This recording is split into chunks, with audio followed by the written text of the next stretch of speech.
My name is Jenna, and I grew up in what looked like the perfect family from the outside. We lived in a massive house in the wealthy part of town, complete with a pool and a 3-car garage that my father's luxury vehicles called home. My dad built his company from the ground up, turning it into a successful enterprise that provided us with everything we could ever want. And my mother, Diana? Well, she made sure everyone knew just how successful we were. "Darling, I simply must have this new Gucci bag," I'd hear Mom say to Dad at least once a week. "Everyone at the country club has one, and I can't possibly show up with last season's model again." Dad would just smile, pull out his credit card, and hand it over without a word. That's how it always went, Mom asking, Dad giving. She didn't work a day in her life, but she sure knew how to spend money. Every month brought new designer clothes, spa treatments, and trips to exotic resorts where she'd post endless photos on social media. Meanwhile, I spent most of my time with a rotating cast of nannies. We went through them like Mom went through handbags. None of them ever seemed good enough for her. I remember one nanny in particular, Miss Sarah. She was different from the others. She actually cared about me, not just her paycheck. She'd help me with my homework, read me stories, and even taught me how to bake cookies. But like all the others, she didn't last long. I caught her wearing one of my silk scarves, Mom announced one day, though I knew for a fact that Miss Sarah would never do such a thing. "We simply can't have staff who don't know their place." I was 14 when everything changed. Dad had been working late more often than usual, trying to close a big deal. Mom was planning her next vacation to the Maldives, completely oblivious to the stress lines deepening on Dad's face. Then one night, the phone rang. I can still hear Mom's scream echoing through our marble hallways. Dad had collapsed at his office, a massive heart attack, they said. By the time the ambulance arrived, it was too late. Just like that, my father was gone, and our perfect world began to crumble. The funeral was a blur of black dresses and sympathetic murmurs. I stood there, numb, watching Mom put on a show for all the guests. She was the grieving widow, playing her part perfectly, but I could see the panic in her eyes. Not because she'd lost her husband, but because she was about to lose her lifestyle. The day Mom walked into Dad's office and sat in his chair, I knew we were doomed. She spun around in it a few times, straightened her designer blazer, and called all the department heads for a meeting. I watched from the doorway as she tried to channel her inner CEO, but all I saw was a desperate woman playing dress-up. "I've learned everything about this business from my husband," she announced to the room full of skeptical faces. "We're going to take this company to new heights." I wanted to scream. Dad hadn't taught her anything about business, she'd never shown any interest. The most involvement she'd had with the company was organizing the annual Christmas party. But now here she was, making grand proclamations about expansion plans and market strategies she clearly didn't understand. That night at dinner, she couldn't stop talking about her new role. "Did you know, Jenna, that your father had all these complicated spreadsheets? Well, I've simplified everything.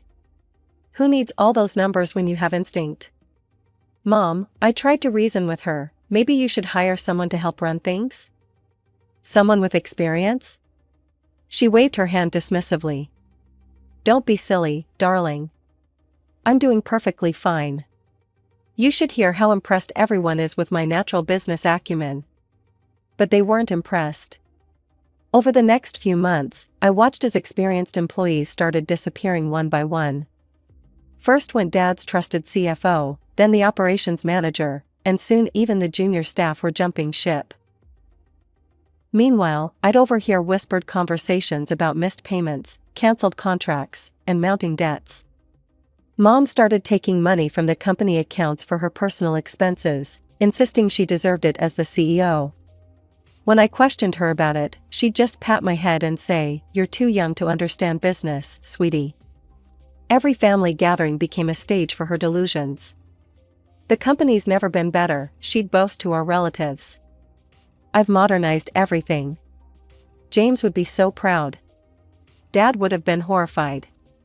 I was only 15, but even I could see we were heading for disaster. The final blow came just before my 16th birthday. The bankruptcy notice arrived on a Tuesday morning, right after Mom had ordered new office furniture for her expanding empire. We lost everything. The company was sold to pay the debts, but it wasn't enough. Our house went next. I watched as movers packed up our luxury furniture and Mom's designer wardrobe. We moved to a tiny house on the outskirts of town, the kind of place Mom used to drive past with her nose in the air. The only thing we had left was my college fund, money Dad had set aside in a protected trust that Mom couldn't touch. But that didn't stop her from trying. "Jenna, darling," she'd say, voice honey sweet, "you know we could use that money now. We can always figure out college later." "No, Mom. That's for my education." Her face would darken. "After everything I've done for you, this is how you repay me? By watching your mother struggle while you sit on a pile of money?" She'd give me the silent treatment for days after these conversations, but I stood my ground. I'd seen how quickly she could burn through money, and I wasn't about to let her destroy my future too. The next 2 years dragged by in tension and cold shoulders. Mom and I barely spoke except to argue about money. When my high school graduation finally came around, she made it clear she wouldn't celebrate my achievement.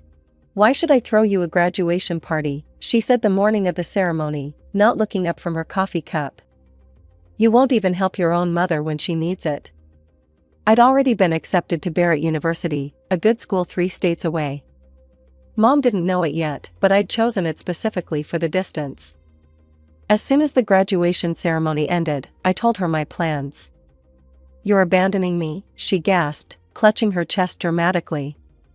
"After everything?" "I'm not abandoning you, Mom. I'm going to college, like Dad wanted." The dorm room at Barrett was tiny compared to my old bedroom, but it felt like paradise. No more guilt trips, no more silent treatments, no more walking on eggshells. I stretched my dad's money as far as it would go, cheap meals, used textbooks, no spring break trips. Every holiday, I'd make the obligatory phone call home. "Hi Mom, how are you?" "Oh, surviving, barely," she'd say with a sigh. "Unlike some people, I don't have a trust fund to live off of." She never called me first. Not once in 4 years. But I didn't care, I was too busy building my own life. I graduated with honors, landed a job at Thompson and Associates, and found a small apartment in the city. Work became my focus, and I was good at it. Really good. Within 2 years, I'd been promoted twice. Then came that phone call. It was Christmas, and I was doing my usual check-in. "The heating's broken again," Mom complained. "I can barely afford groceries, let alone repairs. But don't worry about me, I'll just wear 3 sweaters and eat crackers." Something in me shifted. Maybe it was because I'd just gotten another raise, or maybe I was just tired of the guilt. But I heard myself say, "I'll come visit next week." I flew home with a plan. The house looked worse than I remembered, peeling paint, broken gutters, ancient carpet. Mom opened the door wearing that martyred expression I knew so well. "I'm doing well at work," I told her over coffee. "I'd like to help. I can give you $1,000 a month, and we can fix up the house a bit." Her eyes lit up like I hadn't seen in years. Within weeks, the house had fresh paint, new carpets, and working heat. Our new routine started slowly. Mom would call with an invitation to dinner, her voice warm and enthusiastic. "Jenna, sweetie, I was thinking we could try that new Italian place on Mason Street. Nothing fancy, just a nice family dinner. I've invited Aunt Carol and Uncle Pete." These dinners became our thing. Mom would pick modest restaurants, places where the entrees didn't break $30 and the wine list fit on one page. Sometimes it was just us, other times she'd invite her sister Carol, or her old friend Martha, or Uncle Pete. The bill usually came to around $200, which I always picked up without hesitation. I still remember the first time Mom bragged about me at one of these dinners. We were at Luigi's, a cozy family-owned place with checkered tablecloths and candles stuck in Chianti bottles. "Did I tell you," Mom announced to Aunt Carol, beaming with pride, "that Jenna just landed the Anderson account?" The biggest client in her firm's history. My daughter's a real powerhouse in the business world. Takes after her father that way. It felt good. Different from the way she used to brag about me as a child, when I was just another accessory in her perfect life. This time, she was genuinely proud of what I'd accomplished on my own. The dinners became more frequent. Mom would call every couple of weeks, suggesting new places she'd heard about. Never anything extravagant, she seemed to understand the unspoken boundary there. She'd invite different combinations of relatives and friends, small groups who were always grateful and never presumptuous. Meanwhile, my career continued to flourish. I closed bigger deals, earned larger bonuses, and finally had enough saved for a down payment on my own place. The mortgage was substantial, but manageable with my salary. Mom came to my housewarming party, and for once, she didn't make any comments about the size or location. She just hugged me and said, "You've done so well, sweetie." When I upgraded to a new car, it felt natural to give Mom my old one. It was still in great condition, a 5-year-old Lexus that I'd maintained meticulously. Her ancient Honda was on its last legs anyway. The car was just the beginning. I noticed her ancient dial-up internet connection during one visit and immediately arranged for high-speed fiber installation. Then I started covering her utility bills when I realized she was keeping the house too cold in winter to save money. The real turning point came when I planned my first business trip to New York. Mom had always wanted to see Broadway, so I invited her along. Then Aunt Carol mentioned she'd never been to New York either, and before I knew it, I was booking tickets for 3. They were perfect travel companions, excited but not demanding. They were happy with comfortable mid-range hotels and authentic local diners. We walked everywhere instead of taking taxis, and they spent hours in Central Park, just people watching. That first trip set a precedent. Whenever I had to travel for work, Boston, Chicago, San Francisco, I'd bring Mom and 1 or 2 relatives along. They'd entertain themselves while I was in meetings, we'd meet for dinner, and on my free days, we'd explore together. They never asked for shopping sprees or expensive shows, though I'd occasionally surprise them with tickets to a musical or a nice dinner cruise. It felt like I was finally getting to know my real mother, the person she might have been if money hadn't warped her perspective so badly all those years ago. The phone call came on a Tuesday morning while I was reviewing contracts at work. Mom's voice had that special excitement I'd grown to recognize over the years. "Jenna, honey, I've been thinking about my birthday next month. You know I'm turning 55, right?" "Of course, Mom. I was planning to come down for it. Did you want to do something special?" "Oh, yes, I want to celebrate properly this time. It's a big milestone, after all." I immediately started planning. "How about a nice dinner at your place? We could invite the usual crowd, Aunt Carol, Uncle Pete, Martha. I could hire a caterer, or we could order from that Italian place you love." "Oh no, darling," she cut me off. "Don't worry about any of that. I want to arrange everything myself this time. You've done so much for me lately, let me handle my own birthday celebration." Something in her tone should have warned me, but I was just happy to see her taking initiative. "Are you sure?" "I really don't mind helping." "Absolutely positive. Just show up at 7. I'll text you the restaurant address." When the day came, I flew in early and checked into my usual hotel. Mom had texted me an address I didn't recognize, but I didn't think much of it until my taxi pulled up at Le Chateau, the most expensive restaurant in the city. The kind of place where the menu doesn't list prices and you need reservations months in advance. The headwaiter led me through the main dining room, past the crystal chandeliers and gold-leafed walls, to a massive private section in the back. My heart stopped. There, spread across several tables draped in pristine white linen, sat at least 30 people, every relative we had, plus what looked like half of Mom's social circle. "Jenna." Mom rushed forward, tears gleaming in her eyes. She wrapped me in a tight hug that smelled of her favorite expensive perfume. "I'm so happy you're here."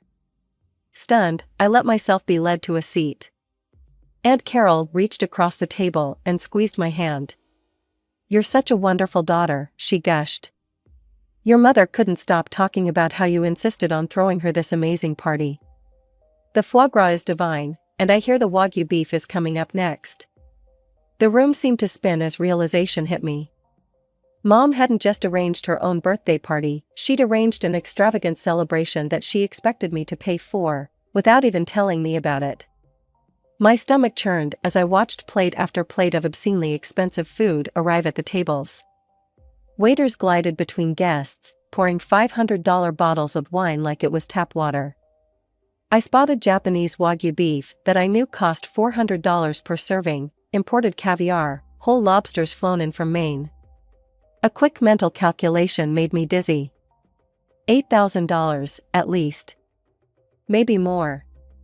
Aunt Carol stood up, champagne flute in hand, gently tapping it with her silver spoon. The crystal ring echoed through the private dining room as conversations died down. "I'd like to make a toast," she announced, her face glowing. "To my wonderful niece, Jenna. Your generosity tonight shows just what an amazing daughter you are. The way you've taken care of your mother, and now this incredible celebration." "I'm sorry," I cut in, my voice shaking slightly. "But I need to stop you right there." The room fell silent. Mom's smile froze on her face. "I didn't arrange this dinner," I continued, looking around the room. "I didn't choose this restaurant. I didn't authorize any of these expenses. In fact, this is the first I'm hearing about any of it." Gasps rippled through the gathering.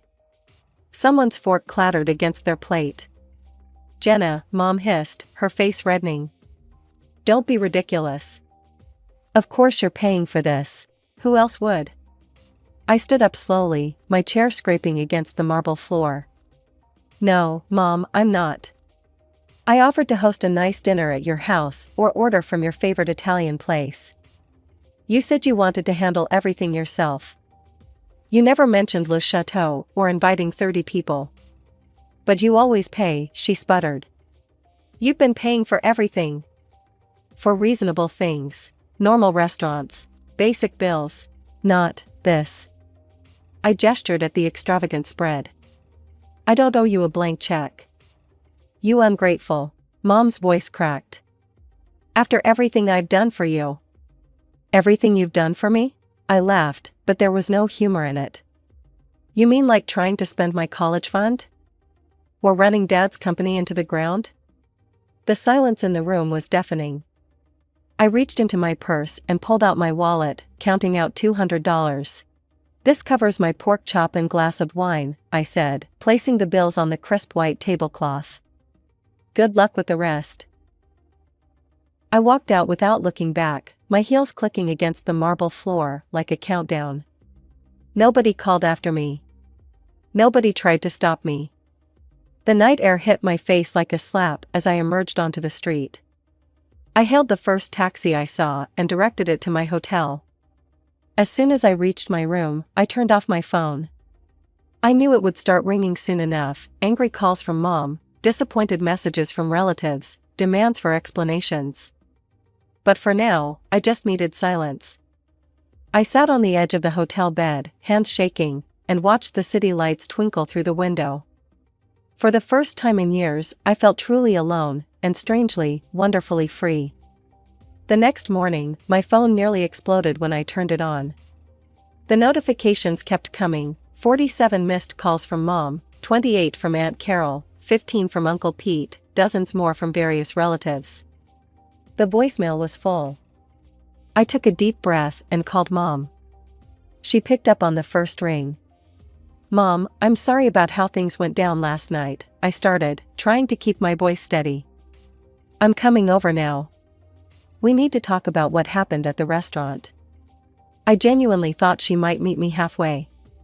That maybe, just maybe, she'd realize how inappropriate it was to arrange such an extravagant party on someone else's dime without even asking them. I couldn't have been more wrong. "How dare you!" Her shriek was so loud I had to hold the phone away from my ear. "You selfish, narcissistic, ungrateful thing. Do you have any idea what you've done?" Mom, if you just told me about. You completely humiliated me. In front of everyone. Do you know what happened after you stormed out like a spoiled brat? Everyone had to chip in $400 each to cover the bill. $400. The total came to $12,000, $12,000. And you, with all your money, couldn't even be bothered to pay for your own mother's birthday. You greedy bastard. My head spun. $12,000. They'd ordered even more after I'd left. You think I'm greedy, Mom? Fine. I'll show you greedy. I hung up mid-rant. My hands weren't shaking anymore. Instead, a cold clarity settled over me as I opened my laptop. First, I logged into my bank account and canceled the automatic monthly transfer of $1,000 to her account. Next, I called the car dealership where I'd purchased my old Lexus. Hi, this is Jenna Mitchell. I need to arrange for a vehicle retrieval. The car is still in my name.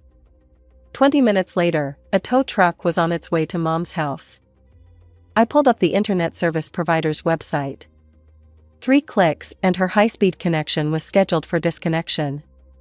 Finally, I opened my social media account and started typing.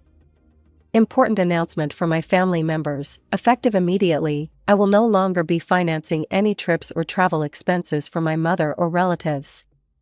Any previous arrangements are cancelled. Please make your own travel plans going forward. I hit post and closed my laptop. It felt like closing a chapter of my life. The fallout was nuclear. Within hours of my social media post, my notifications exploded with comments from relatives who, just days before, had been more than happy to enjoy my generosity. How could you do this to your own mother? Aunt Carol wrote. After everything she sacrificed for you. You're nothing but a selfish, money-obsessed ingrate. Uncle Pete, who'd traveled with us to San Francisco just 2 months earlier, chimed in, your father would be ashamed of what you've become.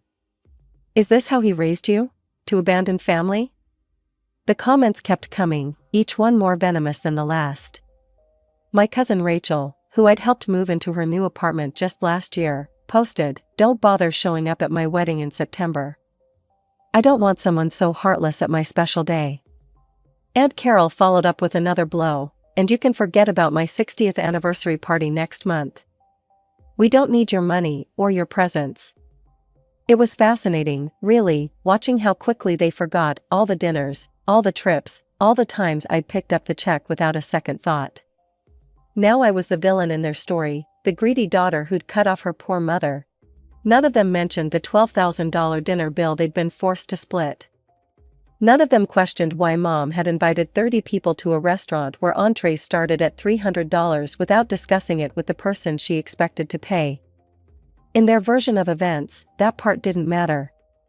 The first few weeks were the hardest. I threw myself into work, took on extra projects, anything to keep my mind occupied. My phone kept buzzing with messages from unknown numbers, relatives, trying to reach me through different phones after I'd blocked them.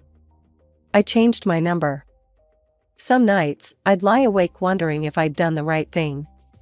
But then I'd remember all the times Mom had manipulated me, all the guilt trips, all the endless demands, disguised as love. The birthday dinner wasn't an isolated incident, it was just the most blatant example of a pattern that had been there all along.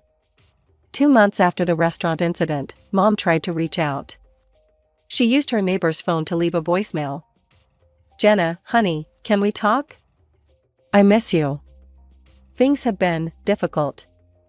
Maybe we could meet for coffee? Just us? Her voice sounded smaller somehow, less certain.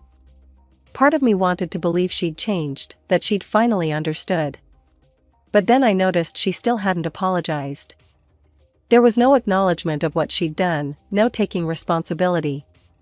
Just another attempt to reel me back in. I blocked that number too. Life went on. I got another promotion at work. Without the constant drain of supporting Mom and various relatives, my salary stretched further than I'd ever imagined. I took a trip to Europe, alone this time, no relatives to entertain, no one's demands to accommodate. It was liberating. Sometimes, through mutual acquaintances or social media, I hear bits and pieces about Mom's life. She had to downsize again, move to an even smaller place. She complains to anyone who'll listen about her ungrateful daughter who abandoned her. The relatives all sympathize, of course, but interestingly, none of them have offered to support her the way I did. Do I miss having a mother? Sometimes. But I miss the mother I needed, not the one I had. I miss the idea of family, but not the reality of what my family had become, a network of users all too happy to take everything I could give and then condemn me when I finally said enough. Maybe someday Mom will have a real epiphany. Maybe she'll understand that love shouldn't come with a price tag, that family isn't about financial transactions. Maybe she'll offer a genuine apology, not the kind that comes with excuses or demands, but one that shows true understanding of the hurt she's caused. If that day comes, I might be open to rebuilding some kind of relationship. A different one, with clear boundaries and mutual respect. But even then, I'll never go back to being the family ATM. That chapter of my life is closed forever.